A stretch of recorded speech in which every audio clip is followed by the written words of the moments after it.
Hello friends, study boom में आपका स्वागत है। और इस वीडियो में हम BPSC and CDPO related current affairs का सीरीज लेकर आ रहे हैं। कुल 20 सेट का ये सीरीज है, 20 सेट का सीरीज है और प्रत्येक में 30 क्वेश्चन है। तो इस प्रकार 600 इम्पोर्टेंट एमसीक्यू आपको मिलेंगे और ये पहला भाग है। तो चलिए स्टार्ट करते हैं। पहला क्वेश्चन है, नीति आयोग द्वारा जारी सस्टेनेबल डेवलपमेंट गोल्स इंडेक्स 2020-21 में समग्र रूप से कौन सा राज्य अंतिम स्थान पर रहा? तो यह कहने की बात नहीं है, आप सभी को मालूम होगा, हमारा बिहार, प्यारा बिहार सबसे लास्ट स्थान पे था और केरल उसमें पहले पोजीशन पे था। अगला क्वेश्चन, देश का पहला राज्य जहां इंजीनियरिंग और मेडिकल कॉलेजों में 33% सीटों लड़कियों के लिए आरक्षित की गई, 33% सीटें लड़कियों के लिए आरक्षित की गई है, वह देश का पहला राज्य कौन सा है? तो यह भी हमारा प्यारा बिहार है।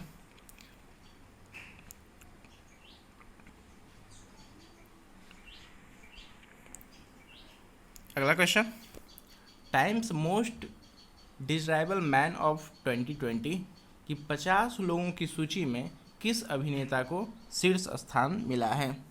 तो इसका सही आंसर हो जाएगा सुशांत सिंह राजपूत, जिसकी हाल ही में मृत्यु हो गई थी।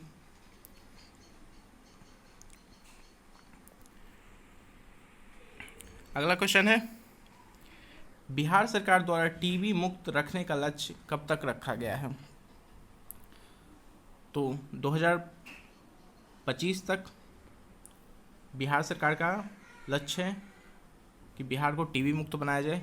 पूरे देश का इस लक्ष्य 2025 ही है, हालांकि पूरे विश्व का लक्ष्य 2030 तक है टीबी मुक्त करना, लेकिन भारत 5 साल उससे पहले अपना लक्ष्य निर्धारित किया है। तो इस प्रकार 2025 तक टीबी मुक्तिकरण का लक्ष्य रखा गया है।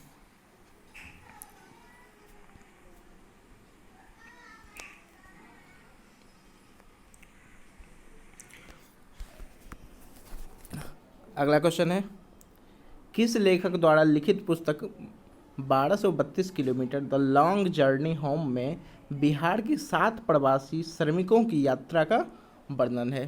तो इसका सही आंसर हो जाएगा विनोद कपाड़िया।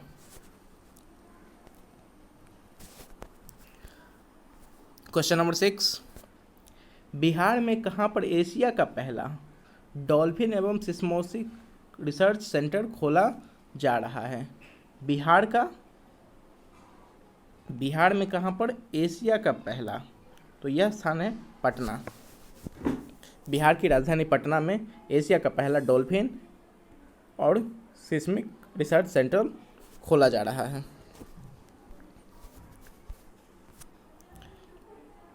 क्वेश्चन नंबर 7, पटना उच्च न्यायालय ने अंग्रेजी और हिंदी के अलावा किस भाषा को याचिका स्वीकार करने की मंजूरी दी है? इसके 4 ऑप्शन यहाँ पे हैं, मगही, उर्दू, भोजपुरी और मैथिली। तो हिंदी और अंग्रेजी के अलावा मैथिली भाषा में याचिका मंजूरी को स्वीकार किया है। क्वेश्चन नंबर 8 थोड़ा जूम कर लेते हैं। स्वाधीनता आंदोलन और बिहार नामक पुस्तक के लेखक कौन है? क्वेश्चन नंबर 8, स्वाधीनता आंदोलन और बिहार नामक पुस्तक के लेखक कौन है? तो इसका सही आंसर हो जाएगा जियालाल आर्य।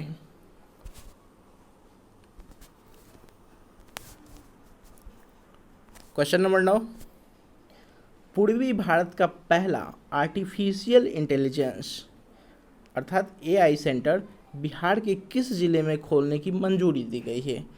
पूर्वी भारत का जो कि पहला होगा, तो यह पटना, बिहार की राजधानी पटना में पहला आर्टिफिशियल इंटेलिजेंस पूर्वी भारत का पटना में खोलने की मंजूरी प्रदान की गई है। क्वेश्चन नंबर 10, बिहार के किस जिले में खुदाई के दौरान अति प्राचीन बुद्ध की लकड़ी की मूर्ति प्राप्त हुई है? भगवान बुद्ध की लकड़ी की मूर्ति प्राप्त हुई है। इसका सही आंसर हो जाएगा लखीसराय।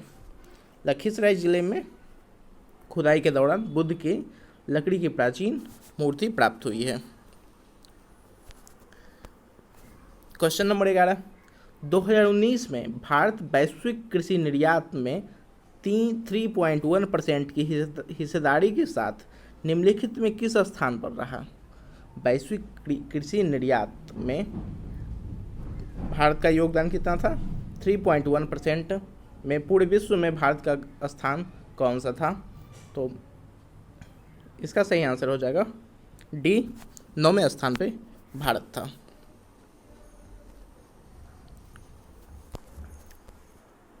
क्वेश्चन नंबर 12, यांग कियान ने महिलाओं की 10 मीटर एयर राइफल में टोक्यो ओलंपिक का पहला स्वर्ण पदक जीता है, वह किस देश की है? तो नाम से ही जैसा लग रहा होगा कि यह जापान की रहने वाली है, जो कि 10 मीटर एयर राइफल में टोक्यो ओलंपिक का पहला स्वर्ण पदक जीता।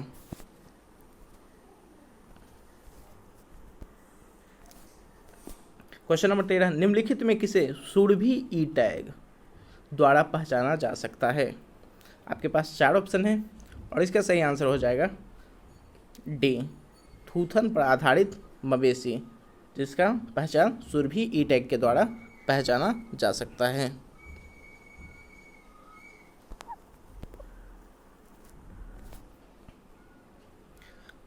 Question number 14, an ordinary life portrait of an Indian generation नामक पुस्तक किनके द्वारा लिखी गई है? तो an ordinary life Ashok Lavasa के द्वारा लिखी गई है। आंसर आपका सही हो जाएगा सी ऑप्शन।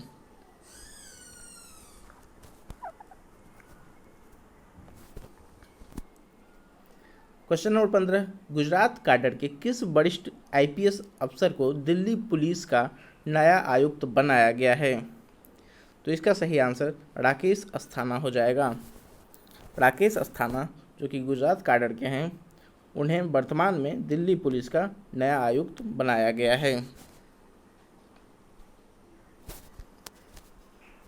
क्वेश्चन नंबर 16, 25 जुलाई 2021 को केंद्रीय मंत्री ने सोहरा चेरापूंजी में, सोहरा जगह का नाम है जो कि चेरापूंजी में स्थित है, में ग्रीन सोहरा वनीकरण अभियान लॉन्च किया है।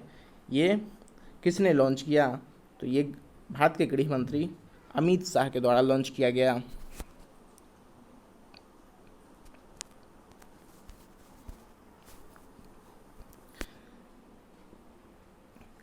पच्चीस जुलाई 2021 को यूनेस्को ने किस राज्य में स्थित हड़प्पा युग की महानगर धौलावीरा को विश्व धरोहर सूची की 40वें स्थल के रूप में शामिल किया?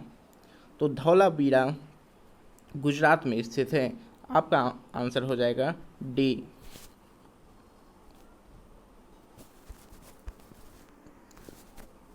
क्वेश्चन नंबर 18, भारत के किस पूर्व महान बैडमिंटन खिलाड़ी का 88 साल की उम्र में निधन हो गया?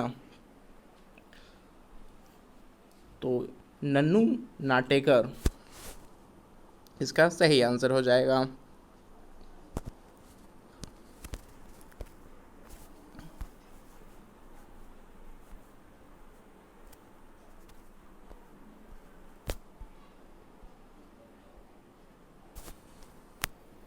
क्वेश्चन नंबर 19, 26 जुलाई को किस राज्य सरकार ने शुद्ध पेयजल उपलब्ध करवाने के लिए ड्रिंक फ्रॉम टैप योजना की शुरुआत की?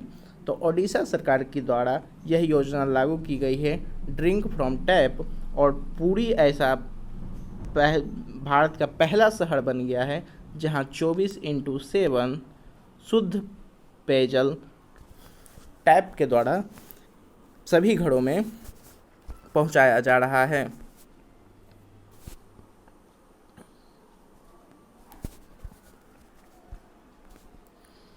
क्वेश्चन नंबर 20, अंतर्राष्ट्रीय मुद्रा कोष ने वित्त वर्ष 2021-22 के लिए देश की जीडीपी ग्रोथ रेट को निम्न में कितने प्रतिशत रहने का अनुमान लगाया? इसका सही आंसर हो जाएगा 9.5%।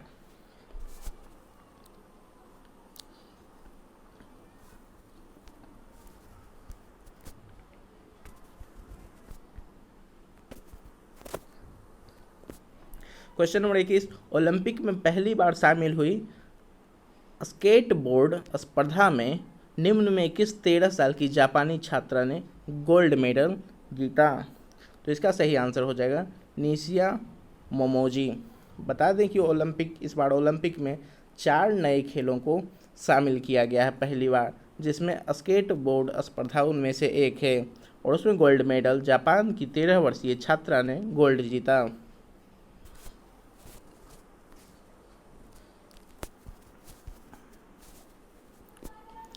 क्वेश्चन नंबर 22, किस देश में हिंसक प्रदर्शन के बीच राष्ट्रपति ने सांसद भंग कर प्रधानमंत्री हिचेम मेचेची को उनके पद से बर्खास्त कर दिया? तो इसका सही आंसर हो जाएगा Tunisia. Question number 23, Uttar Pradesh के मुख्यमंत्री योगी आदित्यनाथ ने जनता से संवाद के लिए निम्न में से किस पोर्टल को लॉन्च किया? तो जनता से अगर संवाद करना है तो mygov.in up.mygov.in पोर्टल लॉन्च किया गया है। क्वेश्चन नंबर 24, यूनेस्को ने तेलंगाना के किस मंदिर को 39वां विश्व धरोहर स्थल के रूप में शामिल किया?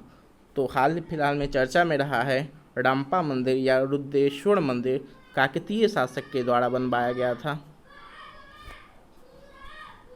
इसीलिए इसे काकतीय मंदिर भी कहा जाता है।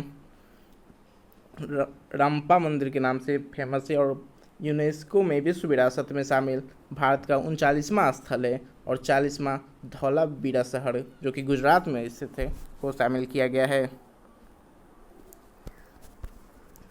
क्वेश्चन नंबर 25, विश्व कैडेट चैंपियनशिप में 73 किलो भार वर्ग में निम्न में से किस भारतीय महिला पहलवान ने स्वर्ण पदक जीता?